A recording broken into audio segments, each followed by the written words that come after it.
As you scale your organization and charter more teams, how do you decide which teams to group into team of teams units? What should be the guiding factors? Should some factors bear more weight than others?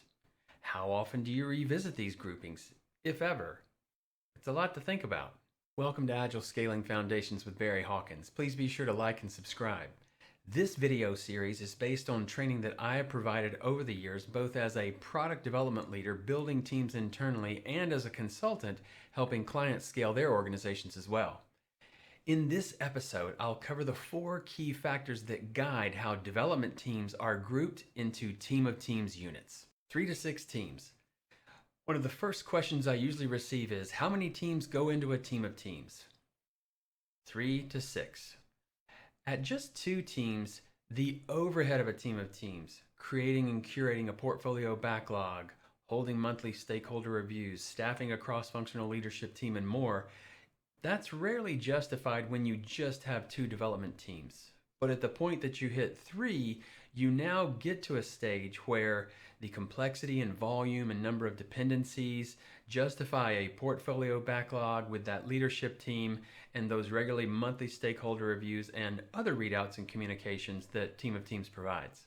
At greater than 6 teams, the portfolio backlog begins to become unwieldy and difficult to prioritize, and communication overhead across that volume of people also usually spikes. When you reach greater than 6, it's usually preferable to take a step back, look at all of the teams, and you'll usually find a natural grouping of 2 team of teams units that's more sustainable and manageable than attempting to keep one large, ever-growing monolith of teams together. Domain affinity. Teams should be grouped according to a domain affinity. That is, there should be a product-focused domain around which these teams are organized, such that this grouping is logical.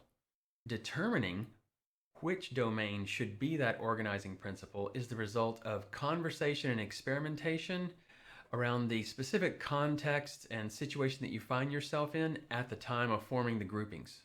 The primary domain could be a product area or a design domain or a technological domain or any other factor that provides the most cohesion for this group and the outcomes it needs to deliver. For example, let's say that hypothetically you have a streaming service, and that streaming service needs to run on various mobile platforms as well as living room devices and smart TVs. In that context, Apple TV is an interesting example. On the one hand, it shares a strong technological domain affinity with iPhone and iPad. On the other hand, it shares a very strong design domain affinity with other living room devices such as Xbox, PlayStation, Roku, and smart TVs. At this time, it may make the most sense to group Apple TV with the mobile grouping because you have a limited number of Apple developers, and you would be able to achieve some economy of scale by having them all together. On the other hand, it may make the most sense to group them with the living room grouping, because if you put them over with iPad, it may be that the design of your Apple TV application begins to drift more toward mobile form factors instead of adhering to the specific needs that a living room device has to have. You may also find over time that which place to group it shifts as your staffing, scaling, and your organization evolves, as well as your product. You just have to keep on evaluating and adjust as you go. Stakeholder overlap. The time it takes to align stakeholders on priority greatly impacts the flow of product outcomes through your team of teams grouping. To that end, teams with a high degree of stakeholder overlap can make for a great grouping. The more stakeholder overlap you have, the more likely they are to have shared interests and to align on priority, displacements, and trade-offs. Conversely, the more disparate a stakeholder group, the more time it's going to take you to get them aligned on priority and trade-offs, because what would be to the benefit of one stakeholder is often to the detriment of others. Interdependent teams.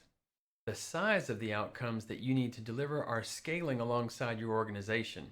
As a result, all of the items in your portfolio backlog for a team of teams unit will usually require the coordination of 3 or more teams. Grouping teams such that interdependent teams are together can greatly aid the throughput of product outcomes because now the most frequent dependencies are closely coupled, working alongside one another out of the same portfolio backlog. Additionally, interdependent teams usually need to know more context about one another's work than they do about the rest of the teams outside of this unit.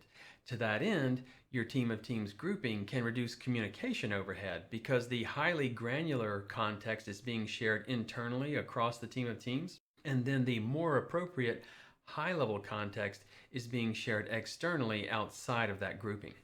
Review quarterly. The groupings you've had may not be the best groupings going forward. Sometimes what seemed like an excellent grouping simply doesn't work out in practice. Quarterly tends to be a good interval. It's enough time to allow for stabilization and really evaluating the grouping, but it's also short enough to be able to course correct ones that clearly aren't working out.